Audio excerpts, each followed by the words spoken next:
Είπατε τη θυγατρήσιον, ιδού ο βασιλεύς σου έρχεται Συμπραής και επιβεβικός επί όλων και επί πόλων ιών υποζυγίου.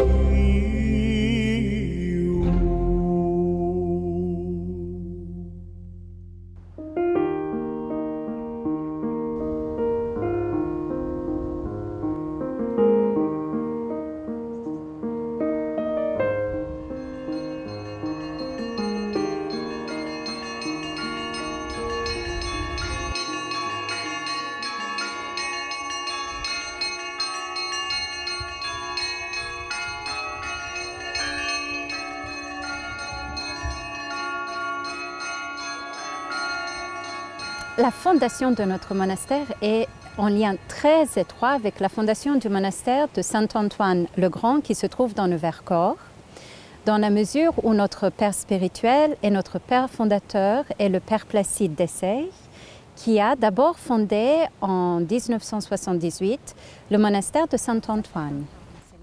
Mais vraiment, qui date à peu près de l'époque. La première chose qu'il a faite et qui est vraiment à la naissance de notre communauté a été d'accueillir d'abord la première candidate qui s'est présentée, très vite après les deux autres, alors qu'au départ, il ne pensait fonder qu'un petit monastère tout humble de moines. Et au bout du compte, il s'est retrouvé au tout début, à la naissance de sa propre communauté, à devoir s'occuper d'une communauté féminine. Le premier lieu de vie de la communauté étant rapidement devenu trop restreint, en compagnie du père Placide, les sœurs sont parties à la recherche d'un nouveau monastère. Donc voilà, le père Placide a pris son bâton des pèlerins, nous a accompagnés déjà dans les recherches pour sillonner la France, pour essayer de trouver un nouveau bâtiment où la communauté allait pouvoir s'installer. Et ensuite, par la suite surtout, il nous a beaucoup aidé, parce que c'était son vœu le plus cher, à trouver les moyens, les fonds finalement, pour acquérir ce land, donc ce bâtiment, avec ce grand domaine de 60 hectares, quand enfin nous avions trouvé le lieu où nous allions pouvoir nous installer. Mais avec un groupe d'extrémistes intolérants, continue de tisser une toile d'animaux. La communauté compte entre-temps 15 sœurs issues de 9 pays différents. 2 novices partagent leur vie dans la communauté. Alors, dans cette universalité, le choix a été fait d'avoir le français comme langue commune entre nous les sœurs, et également pour ce qui est de notre liturgie, eh bien, c'est le français qui a été choisi sur la base de la musique byzantine. Les sœurs ont fait le choix de vivre de la production de leurs chants selon les principes de l'agriculture biologique. Ce choix ne fut pas évident à l'origine, car aucune d'entre elles n'avait la moindre expérience en matière de l'agriculture ou de l'écologie.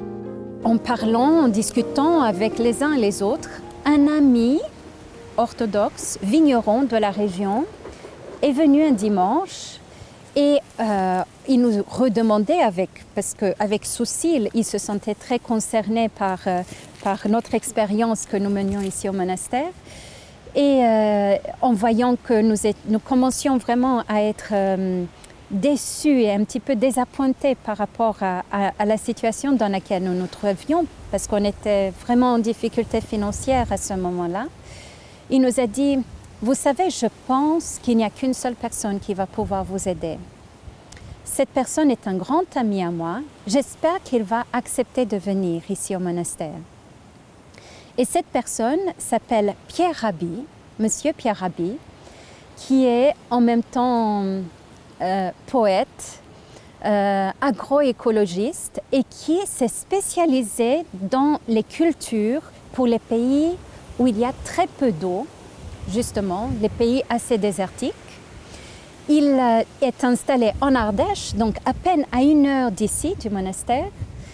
Et grâce à Dieu, vraiment, nous le considérons comme une grande providence divine qu'il ait accepté de venir ici au monastère. Avec Pierre Rabhi, les sœurs apprennent à gérer leur domaine et à vendre les produits qu'elles en tirent. Ainsi naîtra aussi une association dont le but sera d'aider la communauté, non seulement par des conseils, mais aussi sur le terrain. Nous avons fondé, avec Pierre Rabhi comme président de notre association, l'association des Amis de Solan. Depuis, il y a des milliers de personnes qui sont passées ici, chacune apportant sa pierre à l'édifice de la revalorisation de tout ce patrimoine extraordinaire que le Seigneur a mis dans nos mains.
La construction de cette église, pour nous, s'est sentie vraiment comme un besoin très important dans la mesure où ce qui nous est le plus cher en tant que monastère, c'est l'hospitalité.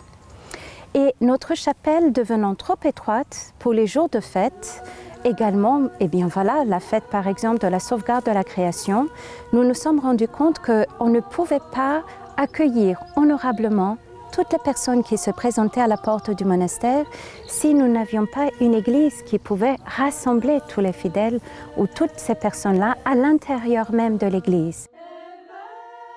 Les choix qui ont été faits pour cette construction ont été ceux justement autant que possible d'une construction écologique. Dans la mesure où nous avons pu utiliser pour la grande joie de la communauté, eh bien, les pierres même de Solan, ces pierres que nous avons trouvées dans l'ancien mas.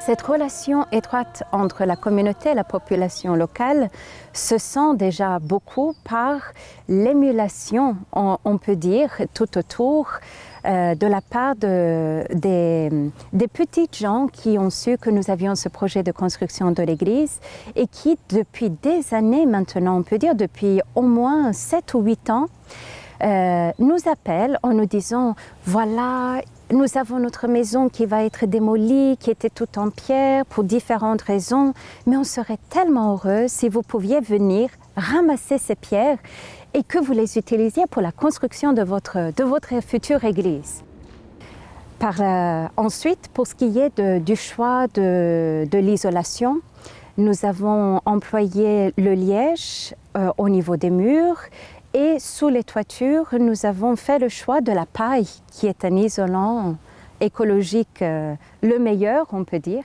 Donc, on essaye évidemment de mettre les murs autant que possible hors des grands écarts de température, que ce soit par rapport à la chaleur en été ou bien par rapport au froid en hiver.